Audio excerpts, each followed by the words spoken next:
So I work construction with my boyfriend, and in the beginning, I was still going through a lot of insecurities and triggers. So I wrote this to him to maybe help him better understand what was happening. And this is kind of what inspired me to start this page in the first place, because I realized that there are a lot of people that don't understand, including the people who are going through it. This is not a widely known, even though it's all over the internet, people just don't understand. So I'm reading from my computer something that I wrote him to help us both better understand what was happening. Triggers, narcissism, flashbacks, toxic relationships, all these phrases seem so overused and cliche these days. Like everyone you see on social media has been abused in some way.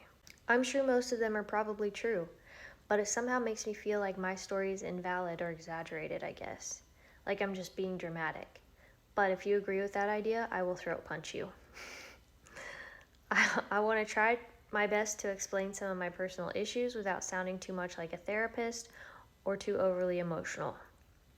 My hope is that it will help you understand a slight fraction of the chaos that happens inside my head every time I have a reaction, and how much I wish I could control these reactions. The whole fight, flight, or freeze thing is real, and it's not fun. No matter which direction I end up going, I'm always completely exhausted afterwards. I mean absolute exhaustion, not just my brain, but my whole body. Zero energy left.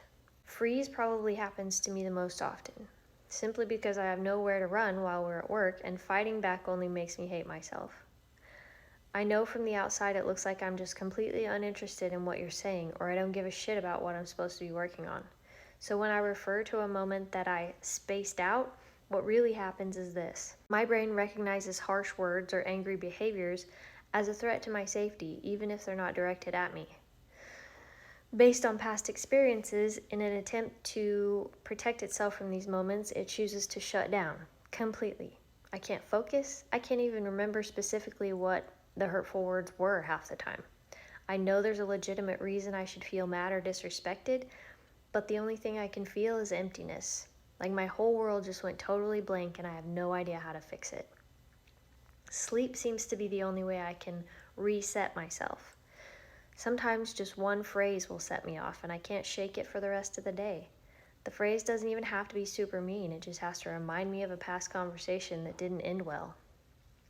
I stay quiet and numb, just trying to push through. But if I can just make it to bedtime, I almost always wake up ready for a better day. Flight happens when I just can't mentally process what I'm feeling unless I'm alone. I don't like the fact that I still use it so often, but I'm also thankful that I have a place of solitude to run to.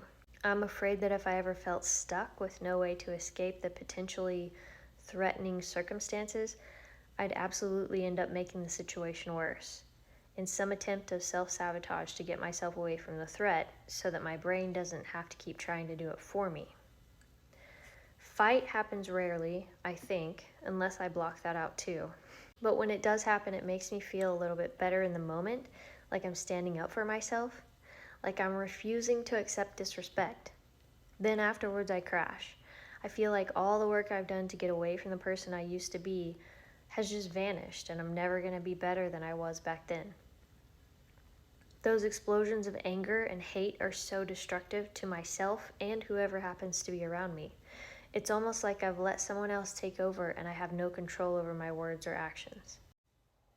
So the events that cause these triggers can be set off by something ridiculously small or legitimately threatening. There's no way to predict what might cause them unless you knew all the dumb stories from my past and could effectively avoid similar events. To be honest, sometimes I don't even know what set me off until I have time to think about it later in a calm environment by myself. Here lately I began to realize that you don't always have to even be yelling. Sometimes I can trigger myself just by knowing I messed something up and holding my breath, bracing for impact and waiting for the harsh words to hit me. If I could just learn how to pull myself out of the reaction before it happens, life might be a little bit easier for us both. But then I just start getting angry all over again, at the fact I even have to try to stop myself from reacting. Angry that I still have these triggers after 4 years away from that piece of shit. Angry that I stayed so long that my brain can't even seem to function correctly. It may seem like the anger is directed towards you, but for the most part it's a battle inside myself that no matter how hard I try, I just can't figure out how to win. I hate thinking about him or any of the time that I spent with him, and yet I can't seem to get away from it. The thoughts haunt me so much that sometimes when you start yelling or getting frustrated, I end up thinking that after working so hard to get away from it, I've put myself right back in the same kind of life. My first reaction is to pull away so I don't have to live through that pain again. Of course, I know that you're not that person at all, but in the moment, that's what it feels like. I keep thinking that I'll eventually somehow be less triggered, at least while we're working, but it almost seems like it's getting worse. I think my number one goal in life right now is to stop putting myself in situations where I'm in trouble or afraid of getting in trouble. I can't handle any more of it, and I'd rather lose my job than destroy our relationship. All this to say that I'm sorry you have to deal with my insecurities, but I'm hoping that if you can see why they happen, we can handle them in a better way or somehow stop them from happening. You've helped me through so many of my issues already. I'm just tired of being triggered so much.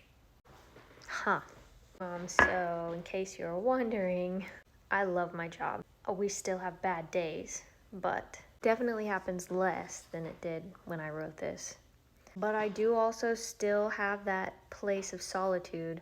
We basically live together, but I still have my own house because sometimes I just can't handle it. I need that space, and maybe it's not healthy, I don't know, but it's not that I'm not committed or that I don't think we'll be together in the future, but I just can't handle not having my own safe space to be when I need it.